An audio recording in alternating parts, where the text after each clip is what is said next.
to you through probably a Q&A document.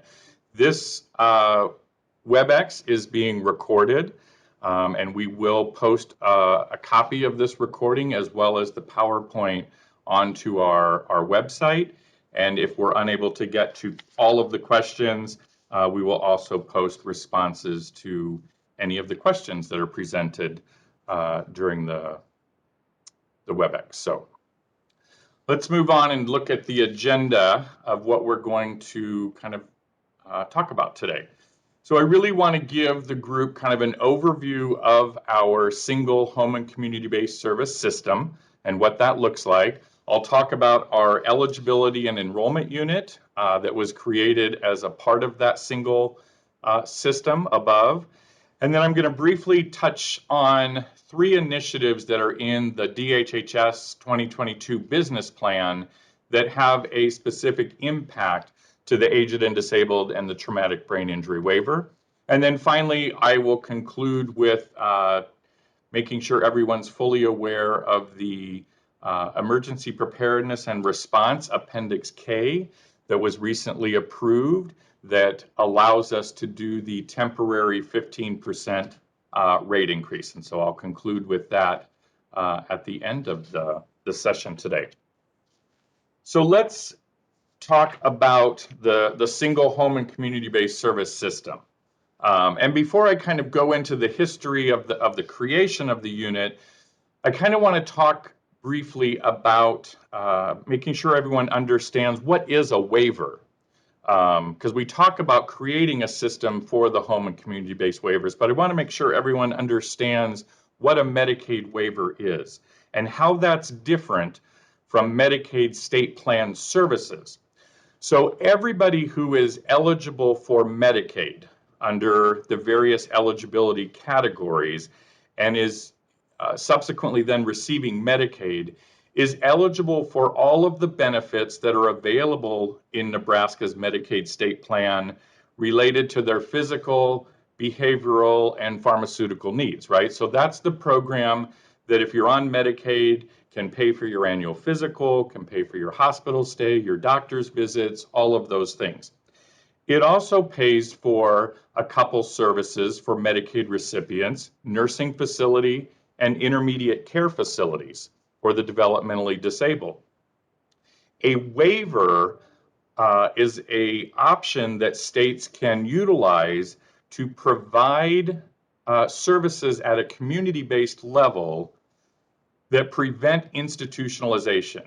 And CMS defines in our world for these waivers institutions as a nursing facility. And so the waivers are really a formal document and an array of services that Nebraska has chosen to provide under a waiver, not the Medicaid state plan, only for a specific population who meet nursing facility level of care criteria to prevent them from going into a nursing home. So a waiver has a lot of expectations that come with it that's different than just a Medicaid service. So there's a lot of reporting requirements that happen between the state and the federal government, which in this case would be the Centers for Medicare and Medicaid, or CMS, as you would hear them called. And the state, through what they call assurances or sub-assurances within your waiver, need to report data. And so I just wanted to make sure before we go into kind of the how and the why of creating this unit, that people understood the difference between just regular Medicaid services and waiver services. Waiver services are much more than just a payment for a service. They come with a whole array of expectations that plans have to be developed, oversight and monitoring has to occur from the state and their contractors through service coordination, and then there is also some provider accountability components to those as well. So one of the things we had in Nebraska previously is we had, when we still have, 4 1915C waivers. And that's what you'll hear them referred to. These home and community-based waivers are called 1915C waivers. 2 of them were independently managed by Medicaid long-term care. That was the aged and disabled waiver and the traumatic brain injury waiver. And then there were two independently managed waivers by the Division of Developmental Disabilities, a comprehensive waiver for folks with DD, as well as a day service waiver for folks with DD. For many years, even in previous CEOs and previous Medicaid and DD directors, there has been conversations about streamlining our home and community-based systems. Again, they're all under one federal authority with similar reporting requirements, similar expectations on the state, and having them managed out of two completely separate entities, it seemed more productive to have those streamlined and managed in one service delivery system. So that was really the vision, to bring them all together and consolidate them. And really what we were trying to also accomplish is an alignment with the no wrong door approach, or what you'll hear referred to as the Aging and Disability Resource Centers that have been created to have that approach for folks with disabilities or folks who are aging. So in April of 2020, we created the Home and Community-Based Waiver System, and it is administered by the Division of Developmental Disabilities. And so we basically took all four of the waivers, the two DD waivers and the aged and disabled waiver and traumatic brain injury waiver, and brought them under the DD division for guidance, supervision, and administration. Still working very closely with our partners in Medicaid, because obviously these services are funded through the Medicaid system, but the day-to-day oversight and administration is done by the Division of Developmental Disabilities. So again, we did that in April of 20. It is still today, I would say, a work in progress. Many things to continue to iron out. But I think for the most part, it has gone fairly well in bringing all of those together and beginning to create kind of that seamless transition for services. So let's go then to talk about eligibility, which really, when we brought the programs together, that became kind of the immediate need, right? So previous, having the four waivers managed in two separate divisions, we had different processes for waiver eligibility. Some programs had applications, some called them referrals for level of care, but there was also a need for standardized reporting across those systems. So again, in aligning with that no wrong door process for all of the HCBS waivers, that was our vision. We wanted to create kind of a single application or single referral process for entry and eligibility into the waivers, and that eligibility for these programs actually was a state function. So similar to determining if somebody's Medicaid eligible, that's a state function to decide if you're eligible for Medicaid. It is also a state function to determine eligibility for then the Medicaid funded waiver programs. And so we began working with our contractors at the time to move that eligibility function into this newly created E&E unit at the state. So the unit is currently created. They are performing the intake function for all waiver applications, and they then are the unit that looks at ensuring that there is a standardized institutional level of care process that is applied to both the intermediate care facilities for developmental disabilities for those two waivers and nursing facility for the aged and disabled and TBI waivers. Again, I will tell you, and I know in talking with some of our case management agencies and even our ADRCs, this continues to be a work in progress. It has been bumpy, and as any transition is, but we are beginning to get this all worked out as far as the eligibility piece. We're getting ready to launch kind of a streamlined single application process, if you will, where all folks who are wanting waiver services will present an application for that waiver. We're making that as streamlined and efficient as possible. That will come into the eligibility and enrollment unit.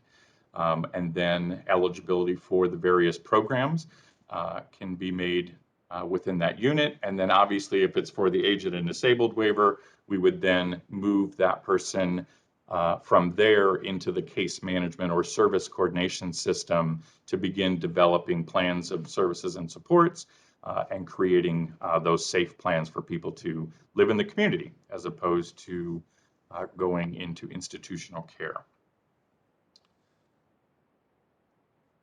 So those are the two initiatives so far that we've created. We've brought them into a single administration, and we've created that eligibility and enrollment unit as kind of that front door.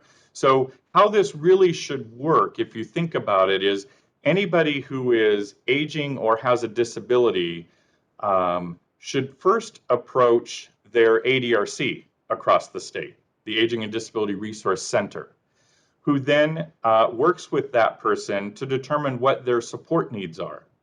And maybe those support needs are community resources, programs through an area agency on aging or other program for disabilities. But if there is a need for waiver services or state-funded support through the waivers, then there would be a referral from that ADRC over to the state's eligibility and enrollment unit, who really has taken on that same function for services at the state level. We have that no wrong door approach. Whether you're aged or disabled, you would come to this single unit, apply for support in one application, pick which program you're interested in, and then eligibility is established, and you move then out into the service system within those waivers. Okay. And again, if you have questions, please, you can pop them into the chat box. I'll try to watch those and certainly try to come back to them at the end of the presentation as well. The business plan. So for the last several years, DHHS has launched a business plan that really outlines initiatives across all 5 divisions at DHHS. And so our new business plan was launched recently. I've put the link there, which will be available when we post this on our website. But the business plan is on the front page of our public website. You can click on it and you can see the entire plan for all of HHS. And I won't be going through the entire plan today, but I do want to highlight 3 items that are in the plan that are going to have an impact or touch the aged and disabled or traumatic brain injury waiver programs. And so the first one I'll talk about will be a single case management system. I will also talk briefly about an individual service plan or plan of services and support redesign. And I will also talk about an aged and disabled waiver rate study. Those are the 3 initiatives that the Developmental Disability Division put forward as part of our larger home and community-based service package of initiatives that we're going to embark on for this fiscal year. This business plan covers the time period of July 1, 21 through June 30 of 22. So we are on the ending tail, if you will, of the business plan. And you'll see from the conversation that I have here in a minute about some of the topics. Some of these will go into even the next year's business plan because they're very large initiatives that will take multiple years to accomplish. So I want to touch briefly on those. So I'll talk about the first one, which is the single case management system.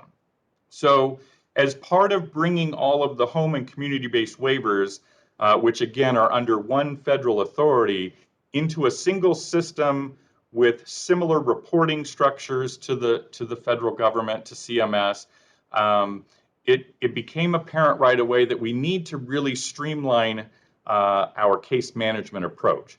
So historically, there was 2 separate programs, and there still are today. On the aged and disabled traumatic brain injury waiver, our case management or service coordination staff used a program called Connect. Connect is more of a homegrown state-operated system. And on the DD waivers, they had a system called TheraP that they were using and still are using today.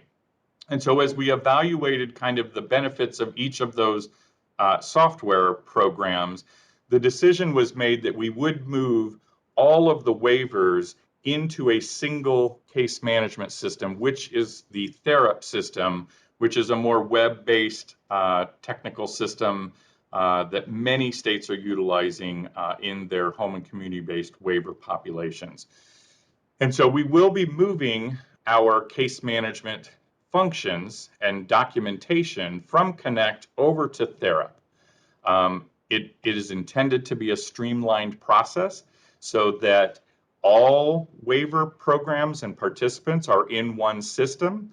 You could easily move from one to the other, especially as a case manager. If you happen to maybe work with both populations of somebody on a DD waiver and maybe somebody on the aged and disabled waiver, you would be able to move freely between the different programs. And it also will be a phased-in approach. So I want people to know that there isn't a magic switch that all of a sudden Connect is gone tomorrow and TheraP is it. We will begin to do that based on functionality of the system. And we'll be working with our case management partners or our service coordinators across the state on that transition over to TheraP. Again, it's a phased-in approach. We have sent notification to all of our service coordination partners that we have with the leagues and the AAAs and the EDNs. And there are training opportunities for all coordinators on how that will look with using TheraP.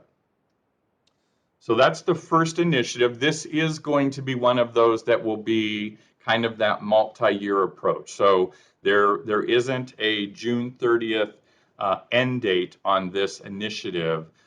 We will hopefully have some things moved over into TheraP from the Connect system by July 1st, but there will be pieces that will still be functioning back in the Connect system until we get the IS&T, the technology infrastructure built that can transfer data back and forth from the state to TheraP.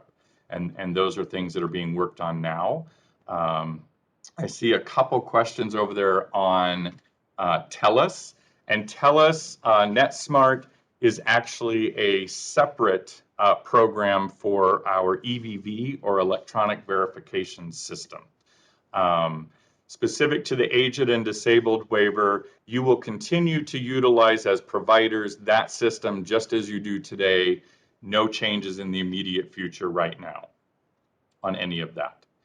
This really initially is going to impact our case management staff or our service coordinators from across the state. And then eventually, at some point down the road, there will be some training and opportunities to bring providers in to the impact for providers of how that will look for them in using the new case management system.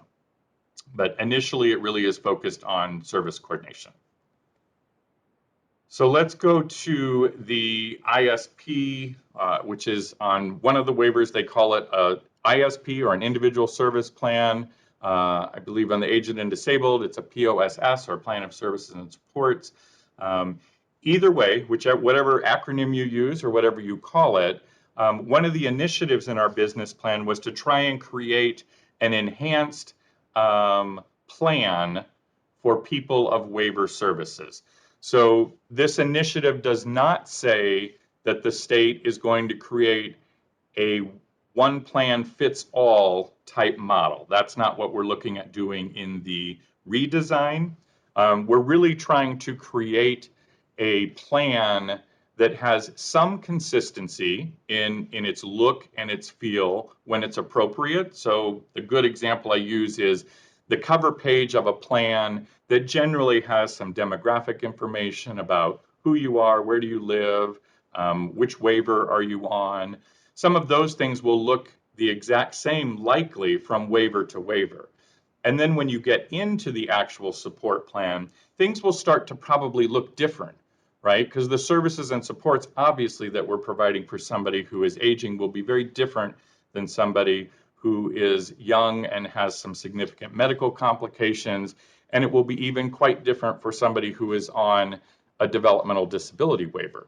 So there is still opportunity in this plan design to have individuality and plans geared towards specific populations. So I wanted to make sure everyone understand it isn't a single plan that everyone has to fit into what that looks like. And really that kind of takes us into that next comment about person-centered planning. So the plans really will be person-centered. There are some standard things that I think everyone knows as part of being a government-funded program, which the waiver is. There's some requirements that have to be in your plan, right? Just to suffice some of the federal regulations. But really the plans need to be focusing on the services, supports, the dreams, desires, whatever the participant in the waiver is wanting to happen in life and how we're going to support that. How are we going to provide those services and supports to prevent institutionalization or prevent placement in a nursing facility? So we have embarked on the last couple years, and our staff and many of you as providers have been a part of the opportunities to attend trainings that we've been offering on person-centered planning. We've been doing those in collaboration with the Nebraska Council on Developmental Disabilities, who funded the initiative with Dr. Mark Friedman. And for those of you who attended those, appreciate that. If you haven't had the opportunity, please visit our website. There's a whole host of information on person-centered planning. We've got much of the tools and webinars or WebExes that we did on the webpage that you can review those at your leisure. What we're committing to moving on to in this next phase and within our business plan is really, now that we have trained everybody on what does it mean to deliver person-centered planning services, how do we actually go about implementing that? And so you'll hear the term charting the life course, which is a framework that's been developed to implement planning for people, right? So there isn't a do this and you are considered to be person-centered, or do this and you've met the threshold of being charting the life course. They are tools, trainings, tips for service coordinators and providers on how you create service systems and support systems that match what people want.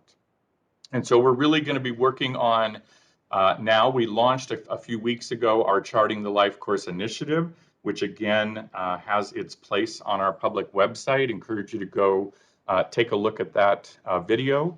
And there will be much more to come as far as training opportunities for both our service coordination staff and our provider staff across the state on how we really begin to implement person-centered planning through some of the tools that Charting the Life course has available to us. So that's the service plan redesign function within the business plan. And then the final business plan initiative that I'll talk about that impacts us is the Aged and Disabled Waiver Rate Study. So CMS, or the Centers for Medicare and Medicaid Services, who funds our waivers, Medicaid, they require us to rebase our rates every 5 years. And what that means is states, when they submit their waivers, have to, in one of the appendix, explain how their rates are developed, ensure that their rates are adequate to provide accessible and adequate networks of services and supports to people. So every 5 years, they require you to kind of update that and make sure that your rates are still valid and appropriate to ensure that you have an adequate network of services and supports. So one of the ways that states do that, and most all states that have waiver programs, this is a contracted function. So DHHS has awarded a contract to CBiz Optimus to begin the study of service rates for the aged and disabled waiver. Many of you should have received, if you're on our email list, a email from me that just kind of kicked off the announcement of the Aged and Disabled Waiver Rate Study. The intent really is to establish rates and a model for how we determine those rates that are based on the cost to provide the services. It is a complex process, and we will certainly in the initial kickoff meetings that are going to be coming up here, you'll get a lot more detail from our contractors who will be leading those discussions with you all. So we sent out the kickoff email, and the next steps really are to begin engaging our providers in sharing of information, because you are going to provide us with information that tells us how much it costs you to deliver the services that will help inform what the rates should be. And then all of that back and forth and sharing of information between providers and CBIZ Optimus as the contractor and the state being engaged along the way as well. By August 31st, the contractor is scheduled to provide recommendations to DHHS about a rate model that we might want to consider implementing in the Aged and Disabled Waiver Rate Study. So I've had questions where people have said, so does that mean our rates will change in August when the study is done? And the short answer would be no. It means that we would have information and recommendations given to us that, dependent on the impact or the outcome of those, we may need to seek funding, right? So if the answer is rates are insufficiently funded today at the current process, and we recommend you do A, B, and C, and it's going to cost $5 million, that would be a process then that the department would have to go to the legislature to say, we need to implement this rate model within our waiver, and it's going to cost this. We need an appropriation to cover it. So similar, as an example, we went through this process on 2 of the waivers a few years back, and it had showed on those 2 waivers for developmental disabilities that they were paying rates lower than they should be. And so there was a recommendation to increase those rates. And so we presented that, and over a 2-year period, money was appropriated to get providers to the established rates that were in the model. And so it likely would be a similar process. If that's the same answer, we would need to obviously go get appropriation to implement those rates. I'm pretty sure the answer won't come back that we are overfunding the rates. So that might be a perhaps safe bet, but you never know. That work is beginning, and I believe there's more to come to you all on when to attend some of the upcoming meetings with the contractor and what to expect, and kind of the sharing of information to inform that rate study. So more to come later this summer, early fall, when we get those recommendations back, is when we can kind of start talking about next steps and what do we do with this information from the contractors. So let me finish the last slide by talking about, again, finishing up with money, but the emergency preparedness and response, or in short, what most people just call the Appendix Ks. Appendix Ks are an appendix to your waivers that are for emergency preparedness, or when there are natural disasters, things like that happening in your state. So in January, the governor announced that we would be giving an additional 15% temporary increase to the waiver programs. And we would be doing that for services delivered from January of 2022 through June 30th of 2022. And so one of the things that had to happen in order to implement that 15% rate increase is we needed the authority from the federal government to pay rates different than what they have already approved. And that was done through the Appendix K. So the Appendix K is back. It's been approved. You all got that notice from us. And we're working on implementing the process to get these payments out to providers. So a couple quick notes you'll see on your slide there. If you are an assisted living facility provider, those rates are not in the 15%. We're doing a different $20 per day adjustment to those rates for folks both on the aged and disabled and the traumatic brain injury waiver. Otherwise, all other waiver services in the aged and disabled waiver will receive a 15% increase to exclude the 4 services that you see there. I was counting the bullets real quick. The 4 services there. So home and vehicle mods, because they come in just as bids from vendors, which probably are already including their increased cost in that bid. Same with assistive technology, PERS, and transportation. Those services will not be in it, but for all other services, chore, companion, personal care, extra care for child care, any of the other waiver services will have a 15% rate increase. There are WebExes coming up that you'll be meeting with our financial team. Lily Cathy, our deputy director, and Charles Wadey, who oversees our data and analytics team, are going to meet with all of the providers to answer any specific questions they have about these increased payments. You can see below at the bottom of your slide there that the WebEx for the aged and disabled waiver providers is on April 19th. Again, this information, the details were sent out in an email, but you can also go to our public webpage and scroll down to the calendar, and these events are also on the calendar that you will be able to click on the link and join those WebExes.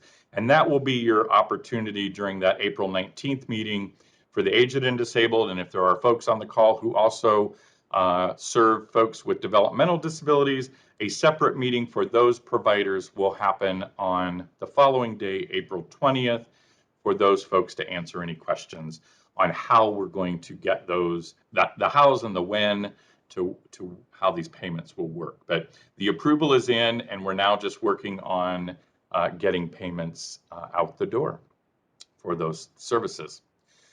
And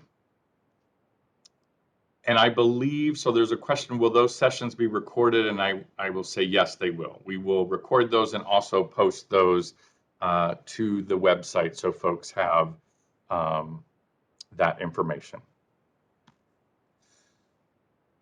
So let me try to look at some of the questions. So I had a recent question of, wasn't there an override of a veto, and was there a 15% increase?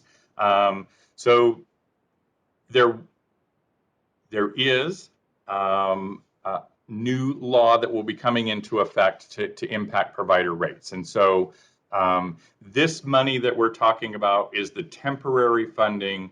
But yes, without going into specific detail on this call, there is increased funding for waiver services that will take effect on a more permanent basis that was approved by the legislature.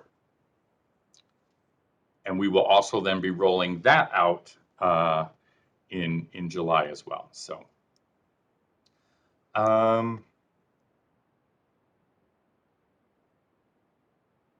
so how do people know who to call to start the process or application for an AD waiver?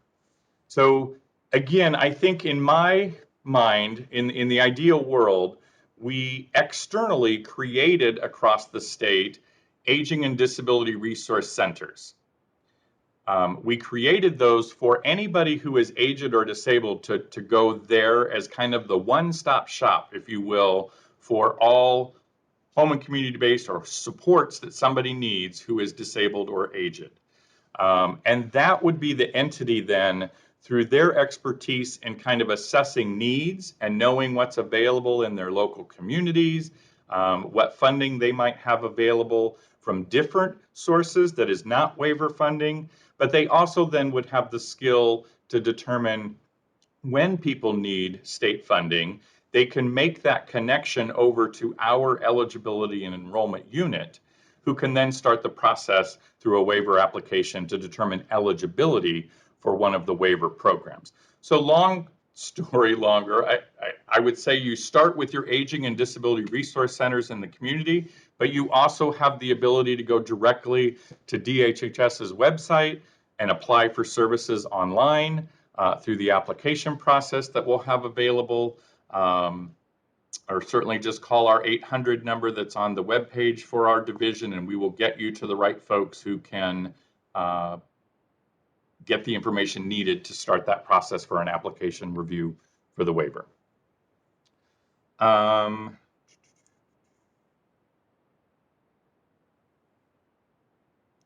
So do I see a process for those that may qualify for both the DD and the AD waivers to transfer to waiver that better meets their needs without having to wait to qualify for both waivers?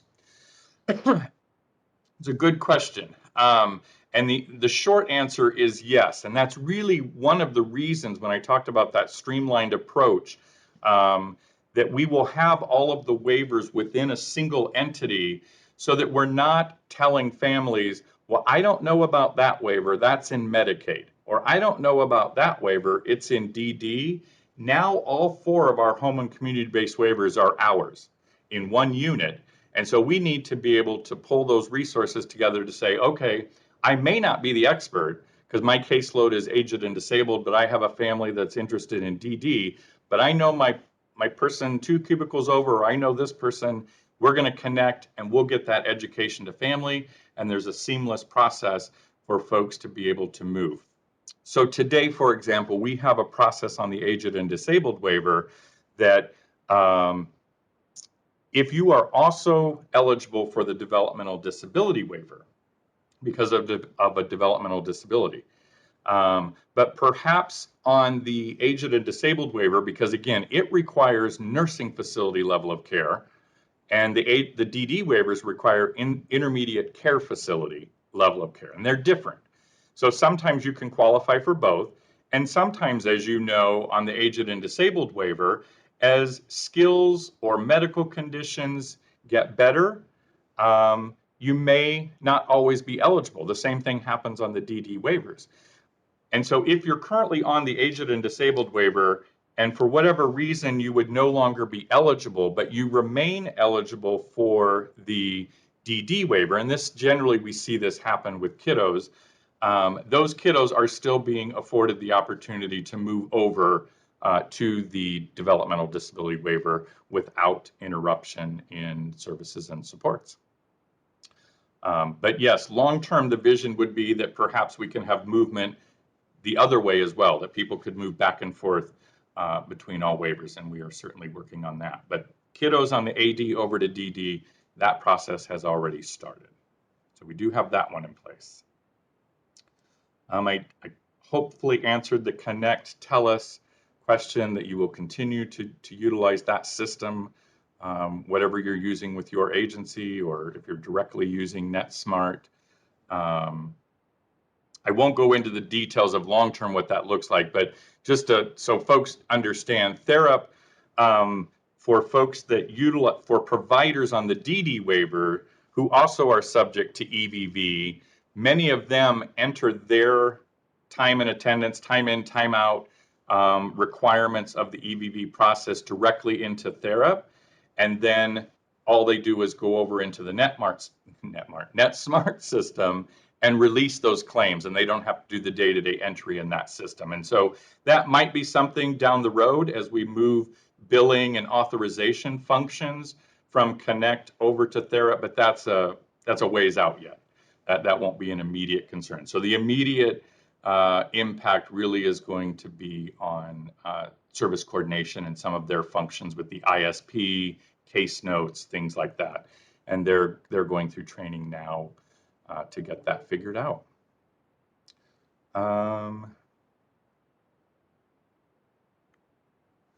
Okay, so there's a question about why were personal care and companion hours separated out?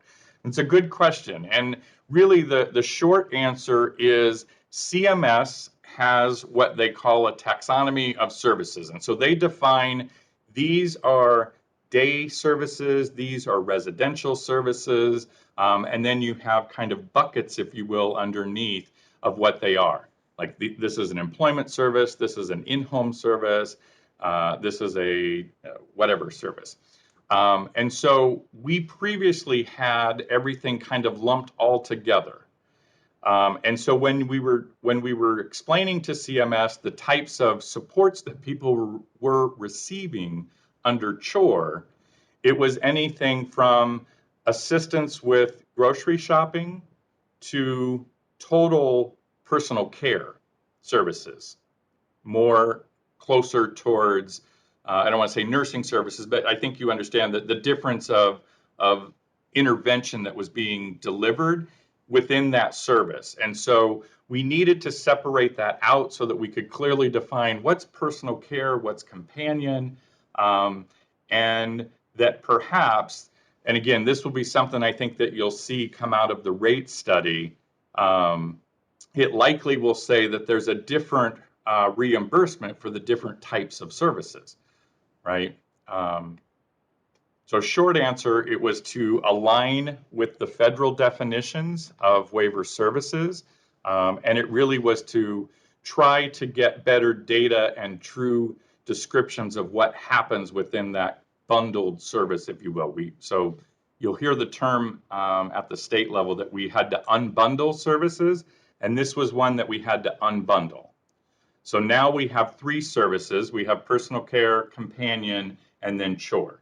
And CHORE is different now. It's more of, I think, what you were previously calling the heavy chore, more of the exterminator, cleaning, those kinds of services fall into that chore now.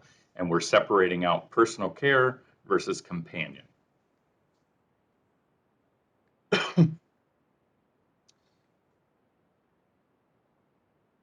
Okay, question of any chance the $20 per day for assisted livings will extend past June 30th?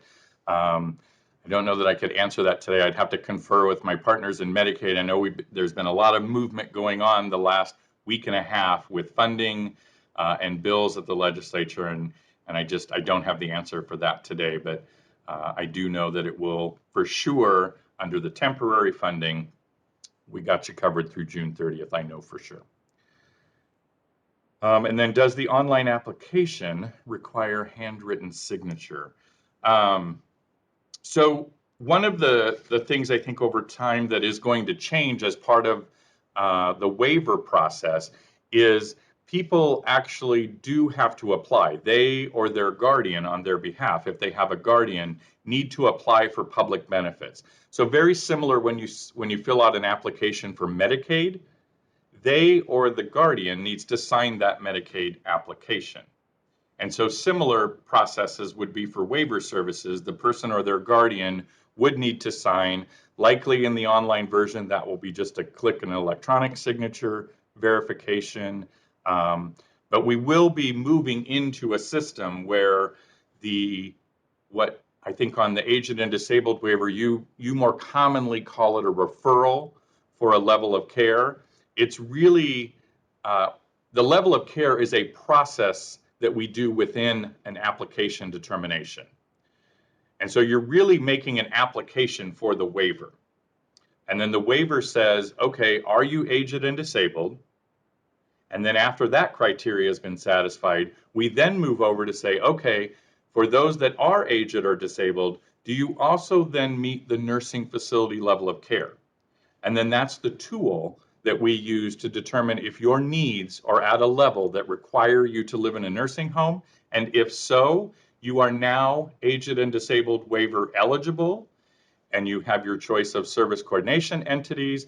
You are then given to the case management system, if you will, for a development of a safe plan.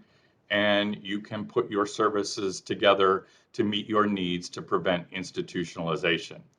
I know it sounds like a very lengthy process, and it doesn't have to be lengthy. It can be as quick as we can get it to go through the system.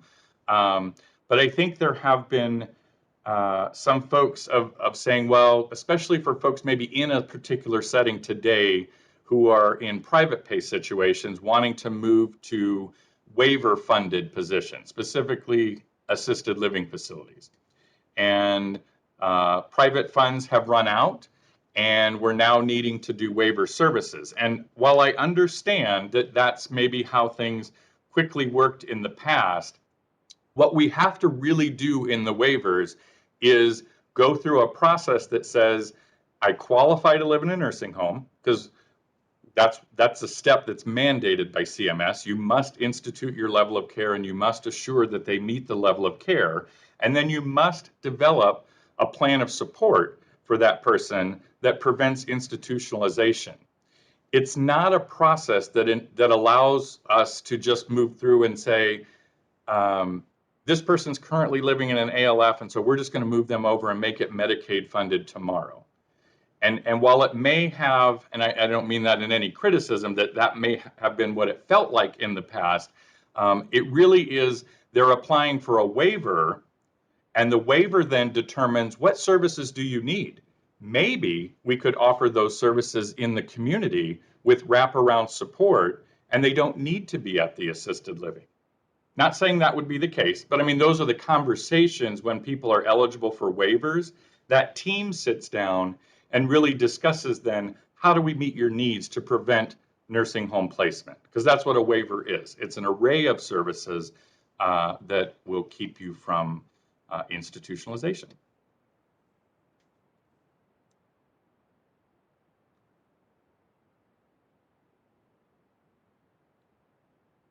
How does the 15% rate increase through the legislation interact with the rate study you were referring to? So any rate increases that are current or future planned will all be known by the contractor, and those will all be taken into consideration as they're developing rates, as will things that are not funded today. So an example would be if the state knew that in 2023 we were going to implement a new requirement on providers.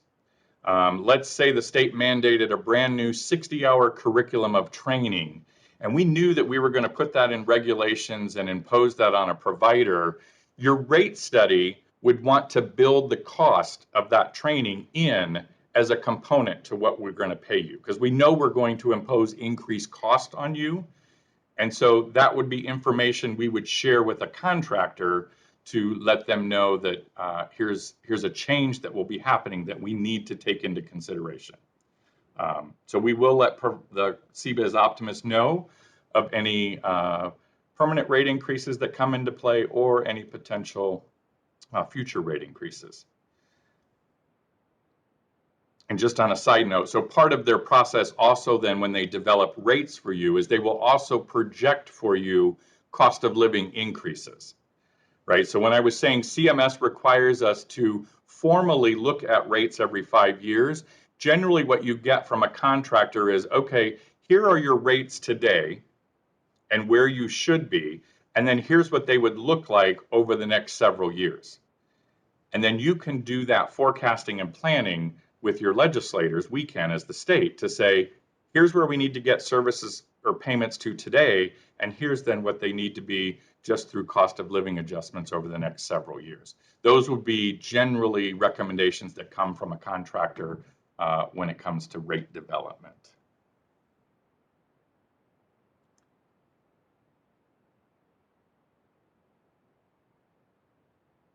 And I'm skipping over a couple because they would be a difficult answer without knowing the specific client scenario, and we'll try to answer. This is being recorded, will be on the website. I'm not sure what nursing home or assisted living, Judy, what that meant. If you want to type something else in, happy to try and address what that was. I wasn't watching to catch when you typed that to what that might be too. So there's a question, is the PASS program being integrated into the DD waiver? And so for folks that may not know, PASS, Personal Assistance Services, is a Medicaid state plan service. And so right now that is not, there are not conversations that would be integrated into the waiver, because that is a Medicaid state plan service that's available to all people on Medicaid. Waivers are only for folks that meet institutional levels of care.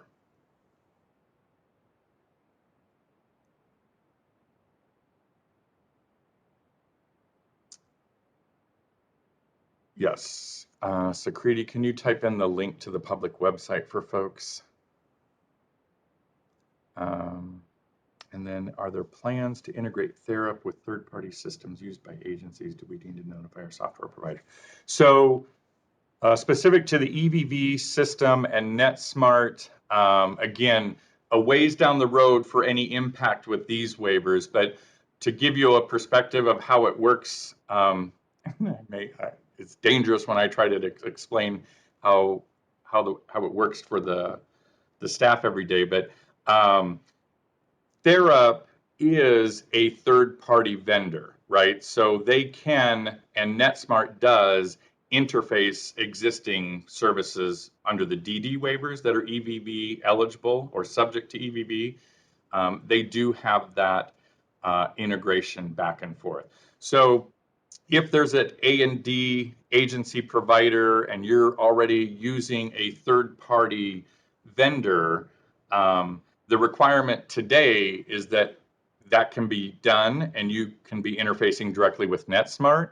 And then someday when claims and billing would be in TheraP, then as an agency, you would have the option to keep your third-party vendor, or you could switch over and use TheraP as your third-party vendor.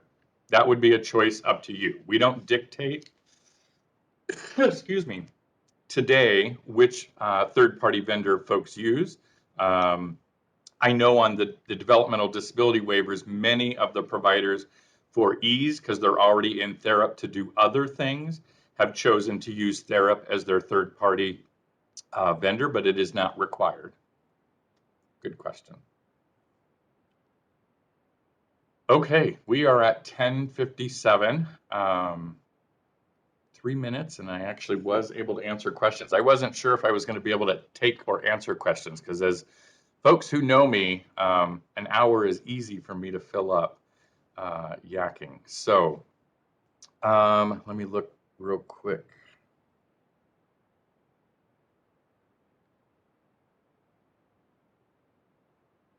Yeah, so this is a really good question about oftentimes waiver services enhance people's skills, and will that be considered? So I think the question is really saying at some point, if people gain some independence, it may no longer render them eligible for nursing facility level of care through the tool, the InterRide. And that does happen. That happens on DD waivers, that happens on aged and disabled. And that really is, if you think about it, kind of the goal of our systems is to get people to be as independent as possible. And so if there are folks who no longer meet the nursing facility level of care that is established in regulation, we cannot offer waiver services. So it does happen. It doesn't always, and it's not often, but we do see that happen from time to time.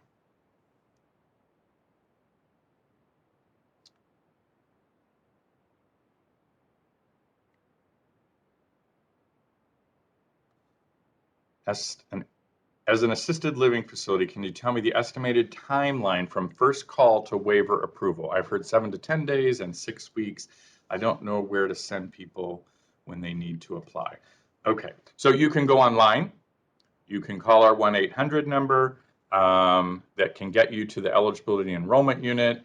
If any of the staff have links or anything they want to put in the website chat box, feel free to do so to direct people. Time-wise, so our staff are working on getting to a place where they're current with all eligibility applications coming in, and they're getting pretty good at decreasing what it used to be from last, I'll say last fall, last winter. Regulation, I'll give you that answer. Regulations allow them to make that determination for eligibility within 14 days.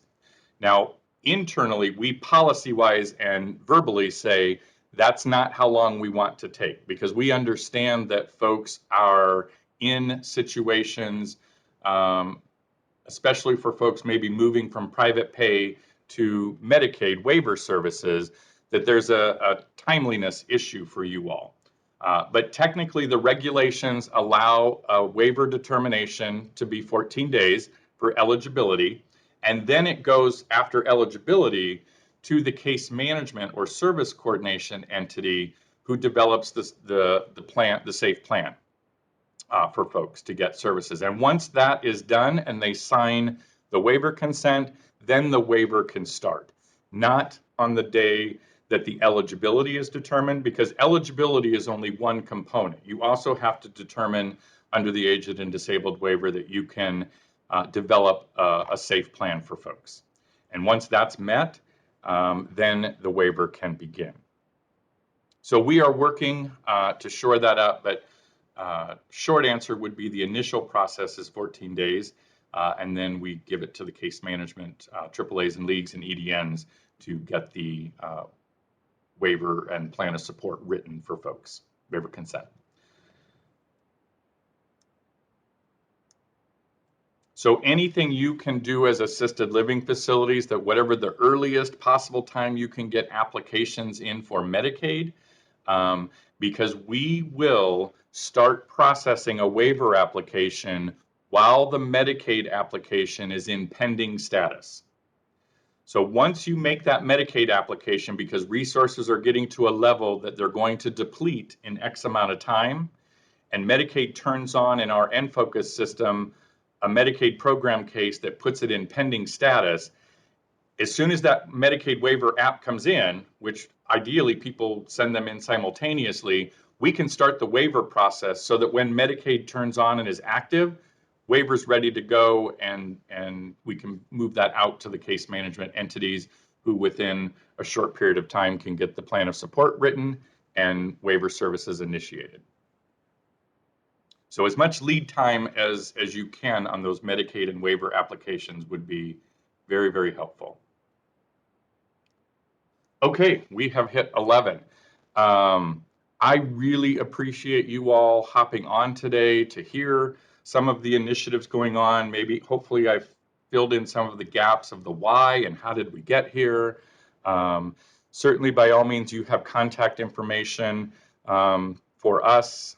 It'll be on this PowerPoint, but certainly this, where we post this on our website, our 800 number, our emails. Please let me know. As providers, certainly reach out to your AAAs, leagues, and early development networks with questions, who can also filter those up to me. And looking forward to more of these meetings to come. So again, appreciate everyone hopping on today. If you know of folks who weren't able to, let them know that the information will be available on the website. And have a great rest of the week. Thank you.